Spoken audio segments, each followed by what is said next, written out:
फिर उसको आगे बढ़ाएं, मगर ऐसे नहीं करेंगे।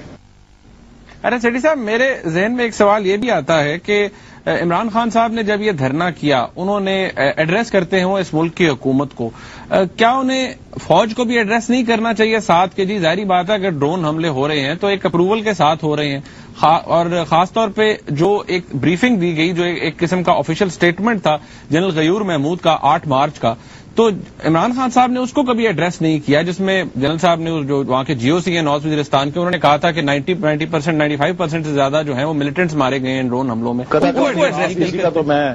इसी का तो मैं इशारा कर रहा हूं कि क्या बात है कि वो सियासतदानों के ऊपर तनकीद करते हैं, जो हमारी असली पॉलिसी बनाने वाले हैं, जिनकी अप्रूवल के बगैर ड्रोन हमले हो नहीं सकते, उनकी तरफ क्यों नहीं तवज्जो देते?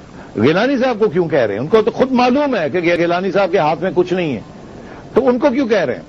कहें ना, जनरल किहानी को कहें, मैं साथ खड़ा हो जाऊंगा।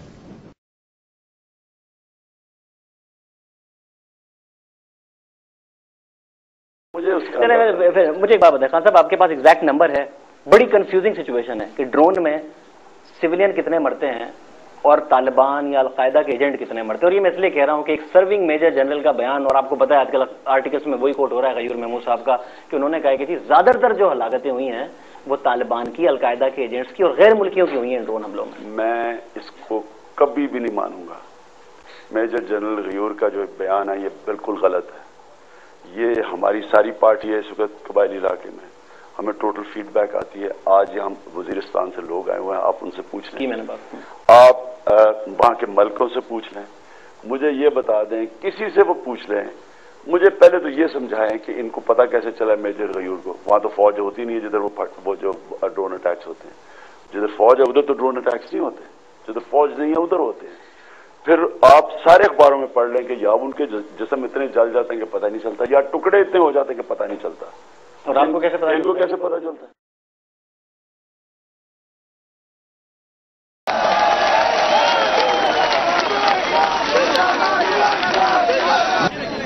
कौन सा मुल्क इजाजत देता है एक दूसरे मुल्क को अपने मुल्क में आके बमबारी करके अपने लोग मारे, और जब औरतें बच्चे मरे तो उसको कहे कोलैटरल डैमेज।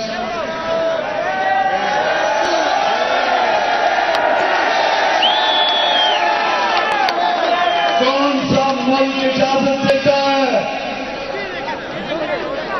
कौन सी कौम इजाजत देती है अपनी फौज को कि वो डॉलर लेके अपने लोगों पर बमबारी करें?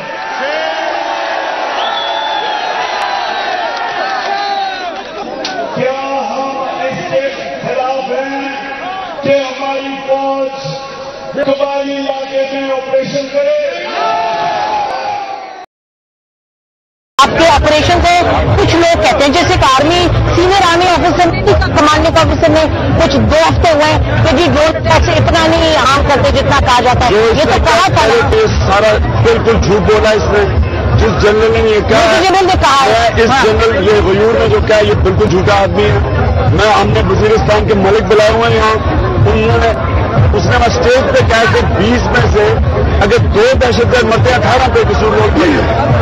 ये देखिए किसको पागल बना रहा है।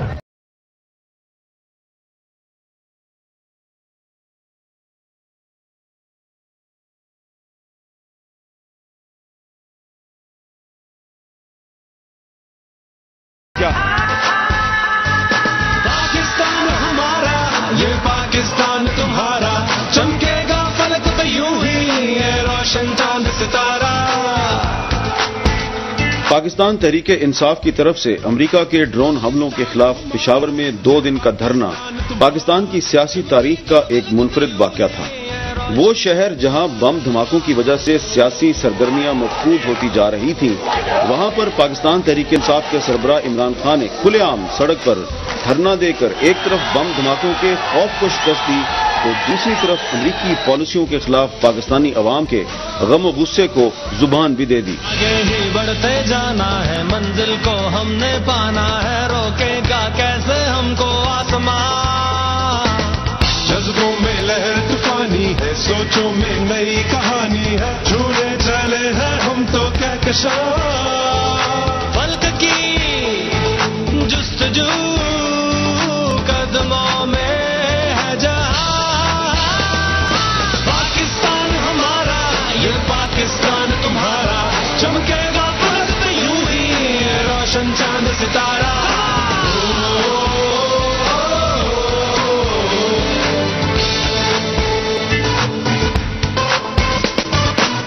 लेना है ज्ञान अंधेरों से, मतलब रोशन सवेरों से, उम्मीदें सुबह आएगी। ख्वाबों के गुलशन महकेंगे, खुशियों के पंछी चहकेंगे, रुत वो बहार लाएगी। हम चले तुम चलो सब चले मेरी जान। ऐ मुजाहिदे वतन है तेरे साथ हम, है तेरे हाथ में इंसाफ का अलम।